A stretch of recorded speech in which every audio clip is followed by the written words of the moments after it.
El temor que causa la Asamblea Constituyente es básicamente darle a los ciudadanos la oportunidad que ellos mismos puedan decidir sobre las leyes que los rigen. Y eso no lo quieren permitir. El problema es que cuando algunas corporaciones o empresas financian partidos políticos, luego estos, cuando llegan al Congreso, terminan beneficiando legalmente con sus leyes a algunas empresas en contra de los consumidores, en contra de los ciudadanos. Por ejemplo, la ley laboral, la ley Pulpín, o condonarle deudas a los casinos, o aplazar el pago de las deudas de grandes corporaciones. Esto pasa porque el Congreso tiene el poder absoluto, y abrir la puerta para una asamblea constituyente le quita ese poder.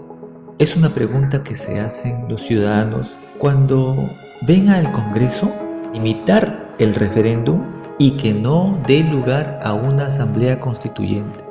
En Twitter se dio a conocer que la campaña contra la asamblea constituyente recaudó 1.5 millones de firmas en 5 meses. O sea, es una campaña contra la asamblea constituyente. Podría decirse también que es una campaña para limitar a los ciudadanos, porque al pueblo se le gobierna, no se le hace caso, ¿no es cierto? La presidenta del Congreso, María del Carmen Alba, dijo: no tengo la menor duda.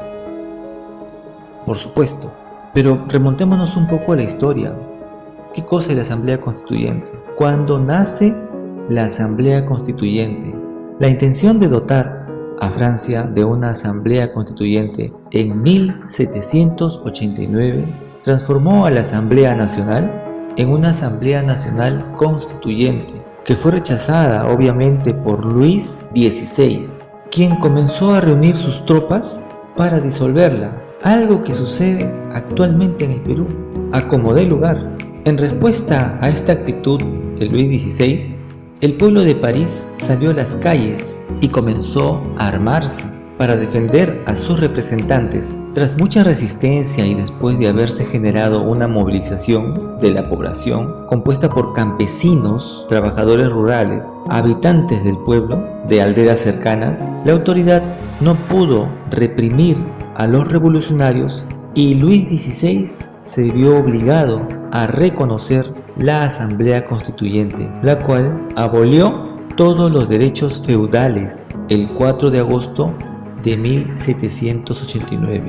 Y es que estamos hablando de derechos feudales que justamente llevaron a Francia a una crisis por la corrupción que ejercían estas personas que tenían derechos totales y que no querían que se haga una asamblea constituyente en 1789, porque no querían darle al pueblo la participación necesaria para que pueda decidir por las leyes que los iba a regir. Y se crea la Declaración de los Derechos del Hombre y del Ciudadano en 1789. Los representantes del pueblo francés, constituidos en Asamblea Nacional, considerando que la ignorancia, el olvido o el menosprecio de los derechos del hombre son las únicas causas de las calamidades públicas y de la corrupción de los gobiernos, han resuelto exponer en una declaración solemne los derechos naturales, inalienables y sagrados del hombre, a fin de que esta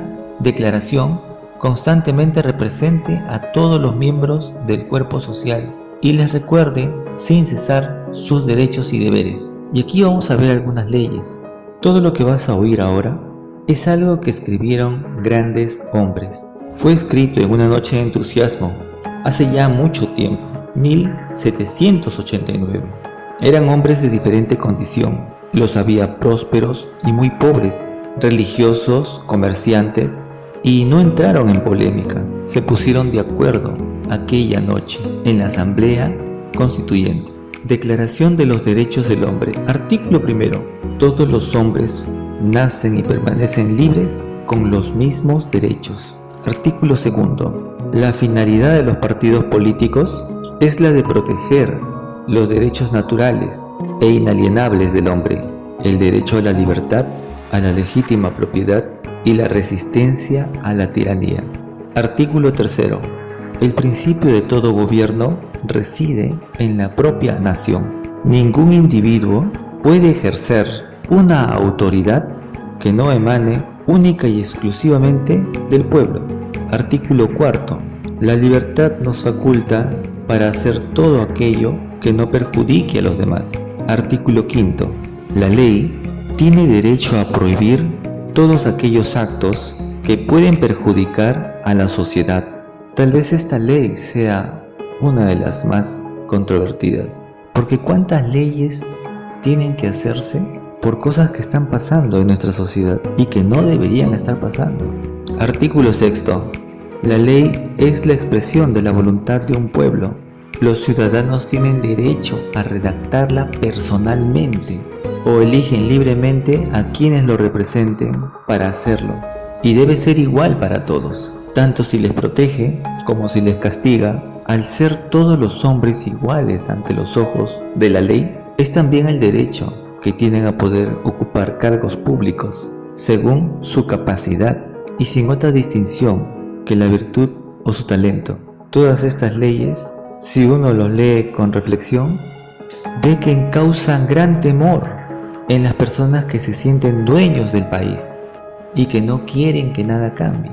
Pero podrían ellos bien participar de estas leyes y a partir de acá hacer las cosas bien, ser más justos, más ordenados, preocuparse por el consumidor y no vender productos que dañan la salud, y después buscar un político corrupto para usar una ley para que se impida de todas las formas la ley de los octógonos, o que le permita no pagar impuestos al Estado, o para que le condone las deudas. Todo esto ya tiene que cambiar, y son las corporaciones las que al final financian estas campañas, no a la Asamblea Constituyente, a través de los políticos a quienes los financian, porque muchos políticos reciben dinero de corporaciones. Si no, entonces ¿por qué promueven la ley para que los casinos no paguen impuestos? Entonces el congresista no representa al pueblo, sino el congresista representa a las empresas que lo financiaron, y nosotros votamos por ellos y no nos sentimos representados por el Congreso. Y todo esto ha provocado que caiga por su propio peso la Asamblea Constituyente, porque se debe restituir que si todos somos iguales ante la ley y las leyes nos gobiernan, nosotros los ciudadanos deberíamos tener alguna participación en la construcción de estas normas para respetarlas y también para recibir un castigo si no las cumplimos.